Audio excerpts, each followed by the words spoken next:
Yang pengen aku sampaikan buat adik-adik SMA sih, hmm, kan sebenarnya SMA itu kan kayak kita 3 tahun ya, kita tuh punya banyak waktu gitu buat bisa berpikir kayak kita sebenarnya mau ngambil jurusan apa, terus ambil jurusan yang kayak gimana gitu. Kalau menurut aku harus bener-bener mikirin secara matang kayak sukanya tuh apa gitu. Jangan jangan jangan pernah kayak dengerin kayak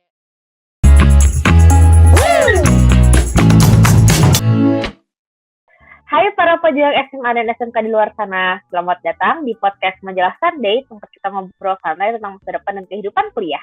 Aku adalah Hanifah, suara dari Majalah Sunday yang bakal nemenin kalian di segmen Bekal Masuk Kampus. Di sini aku sendirian nih, karena lagi teman sama narasumber yang super duper kece. Boleh di banget nih Kak, perkenalan diri dulu, sebuah dimensi nama IG, asal dari mana, dan dulu alumni SMA mana. Oke, kenalin aku Aurelia Kansa Sujatmoko Putri atau biasa dipanggil Aurel. Jadi aku dari Hubungan Internasional Universitas Udayana angkatan 2023. Terus aku tuh alumni SMA Albana, dan untuk ya mungkin yang bisa follow-follow akun Instagram aku @aurelia_kans. Jangan lupa double L ya, karena takutnya orang salah gitu. Takutnya tuh akun yang lain lagi ketemunya. Aurelia.kansa gitu. .kans KAANS gitu. Oke, sip.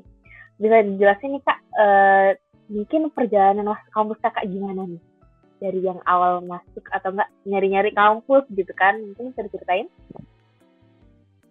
Jadi perjalanan aku itu kayak sebetulnya aku kalau katakan aku masuknya sekarang hubungan internasional ya. Dari dulu aku sebenarnya dari SMP malah kayak udah punya passionate banget sih sebenarnya sama yang kayak hal-hal yang berbau politik gitu, terutama kayak Oke. berbau-bau politiknya politik luar negeri gitu. Jadi aku dari awal tuh sebenarnya nggak seberapa sulit buat nentuin jurusan buat aku gitu. Oke. Ih, keren banget dari SMP udah kecil banget itu. Aku mikir baru SMA. Oke. Di masa pasti pas kuliah awal-awal tuh ada ospek nih ya Kak. Udah kenal udah sama beberapa orang. Kira-kira nyari temen di dunia perkuliahan tuh susah gak sih? Masa-masa ospek itu terus habis itu nyari-nyari temen di dunia perkuliahan. Kalau menurut aku sebenarnya aku walaupun orangnya stalk aktif gitu ya, tapi aku sebenarnya orangnya NFJ gitu. Jadi kayak ya mungkin di luar sana ada juga ya MBTI-nya sama kayak aku. Kalau untuk bergaul sih sebenarnya dan nyari-nyari temen itu bukan hal yang sulit sih, karena lingkungan di universitas aku tuh suportif banget ya, dan banyak orang-orang yang mungkin punya hobi yang sama atau cita-cita yang sama, jadi nggak seberapa sulit buat aku berbaur gitu. Oke, berarti udah ada gambaran nih ya adik-adik SMA dan SMK gimana atmosfer perkuliahan di Univ Udayana. Nah, sekarang aku mau fokus nanya nih Kak tentang jurusan yang Kakak ambil. Mata kuliah di jurusan Kakak tuh ada apa aja sih? Dan menurut Kakak nih yang paling susah dan paling gampang menurut Kakak tuh apa? Mata kuliah yang ada jurusan aku tuh sebenarnya banyak, tapi karena aku masih baru mau masuk semester 3, jadi aku masih baru belajar-belajar yang dikit-dikit aja gitu. Maba Terus gitu. ya jadi kayak ya masih walaupun banyak mata kuliahnya agak overwhelmed sih belajarnya, tapi so far aku enjoy sih. Kalau Oke, mata oke. kuliah yang aku suka banget sih, kayak ada satu mata kuliah, ingat aku oh iya benar, satu mata kuliah di semester 2 itu namanya perbandingan sistem politik. Jadi kayak kita tuh ngebandingin sistem politik di tiap-tiap negara. Sebenarnya itu susah karena kadang kayak kita harus ngepelajarin negara-negara yang kita nggak tahu gitu bahasanya apa gitu. Kayak misalnya bahasanya misalnya negara Jepang gitu, sistem politik Jepang. Kita kan nggak bisa bahasa Jepang ya gitu. Tapi Iya. justru karena susah makanya seru gitu. Oke. Kalau yang gampang nih Kak, apa menurut Kakak? Kalau yang gampang ada mata kuliah namanya globalisasi sih. Globalisasi itu kalau menurut aku gampang sama pengantar budaya. Karena kalau budaya itu seru gitu. Karena kayak kita bisa bahkan ngepelajarin kayak hal-hal kayak K-pop gitu, atau Oh iya. misalnya iya kayak budaya-budaya yang kayak seru banget gitu. Bahkan dulu kayak presentasi aku tuh suka kayak ngebahas-bahas soal Korean drama, misalnya apa gitu. Karena seru aja gitu kan, bisa learning new culture gitu.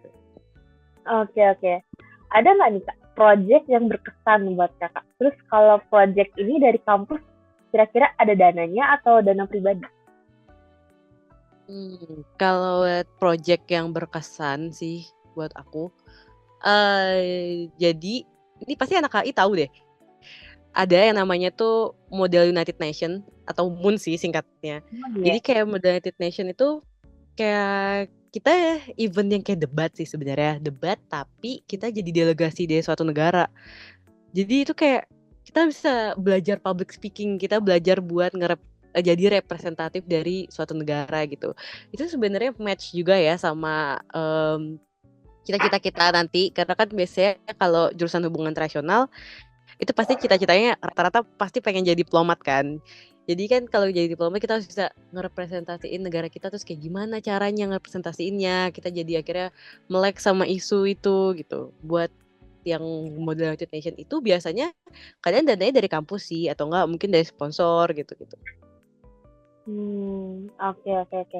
Ngomongin tentang dana dari kampus nih, kalau boleh tahu biaya yang diperluin buat kuliah di Udayana tuh berapa sih? Udayana tuh berapa sih? Kalau dana atau yang biaya diperluin buat kuliah di Udayana tuh sebenarnya tergantung ya. Setahu aku tuh kalau uang kuliah tunggalnya aja itu yang bahkan yang paling rendahnya itu bisa ini bisa 500.000 kayaknya itu yang paling rendahnya. Dan itu Gitu waktu ya? itu belum kalau misalnya misalnya baru-baru masuk nih atau misalnya kita baru penentuan UKT, itu kita bisa juga kayak ngajuin keringanan gitu. Bahkan ada teman aku yang dia tuh bisa dapat UKT-nya tuh bayarnya 0 gitu, nggak bayar apa-apa karena dia melampirkan misalnya kayak surat keterangan bahwa dia mungkin kurang mampu atau mungkin ada salah satu orang tuanya yang mungkin udah tiada, biasanya itu bisa jadi keringanan gitu bayarannya. Oke. Nah, kalau misal nih Kak, kebetulan yang berkuliah di sana adalah anak rantau.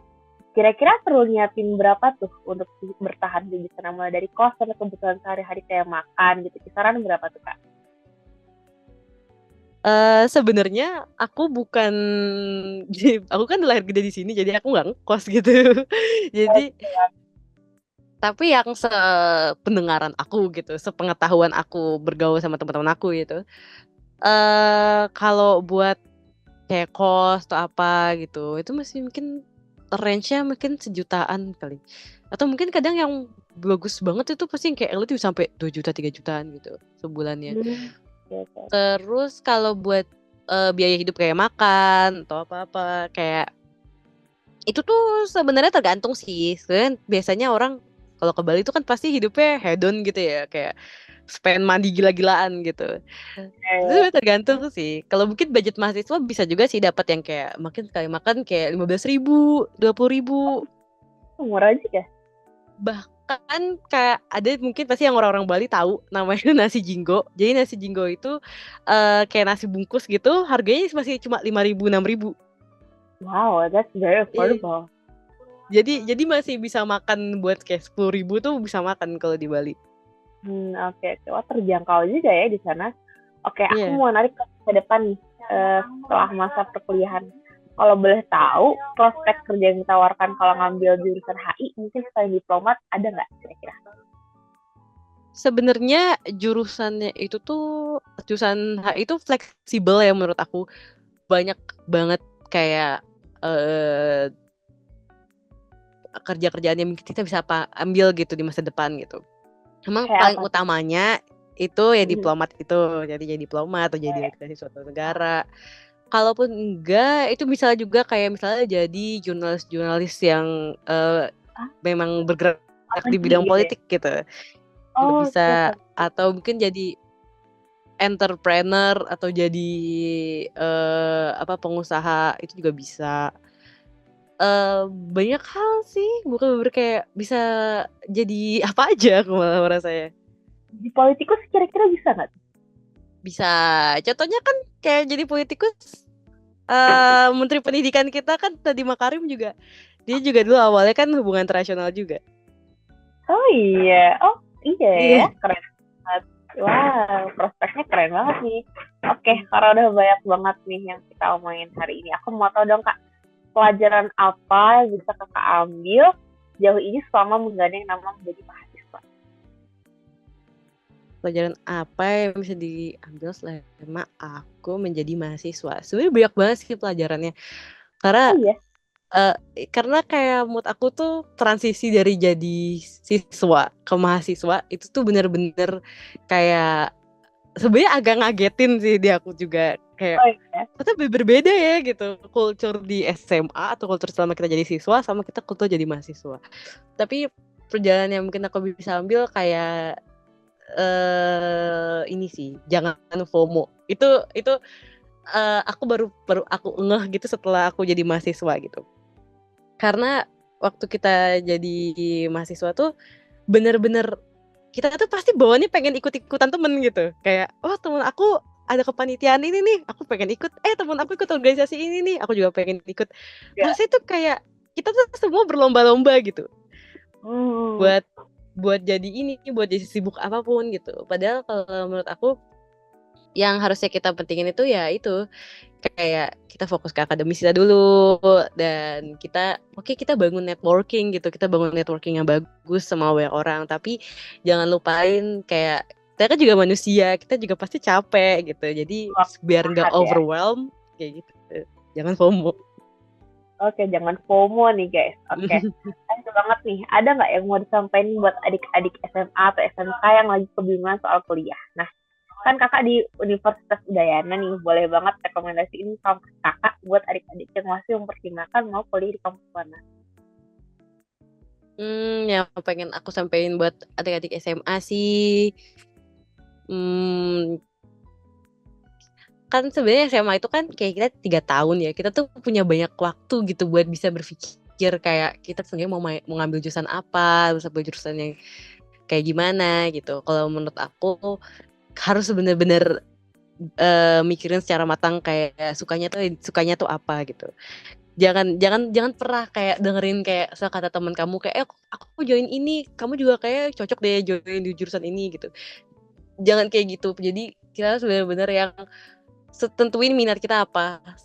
Selagi kita suka sama jurusan kita, mau sesusah apapun yang mata kuliahnya, mau susah apapun jurusannya, pasti kita lakuin kok karena kita emang suka gitu. Oke, Terus kalau menurut aku eh mungkin aku sangat nyaranin adik-adik SMA sana buat ya join lah jadi mater aku sinilah main-main ke Bali gitu kan, seru kok di Bali, enak kalau di Udayana, kalau pusing dikit nanti kita healing ke pantai gampang. oke, nah itu dia cerita keren dari Kak Aurelia tentang Univ Udayana. Jangan lupain ya bakal masuk kampus yang udah disampaikan oleh kakaknya. Aku sendiri seneng banget bisa dengerin insight menarik dari Kak Aurelia. Buat Sunners yang mau dapetin insight lebih banyak lagi, bisa banget follow sosial medianya Kak Aurelia. Nah, jangan lupa juga untuk follow sosial medianya Majalah Sunday di Instagram @majalahsunday atau di TikTok Majalah Sunday. Aku Hanifah dengan narasumber kita Kak Aurelia, pamit undur diri. Sampai ketemu di bekal waktu kamu selanjutnya. Goodbye!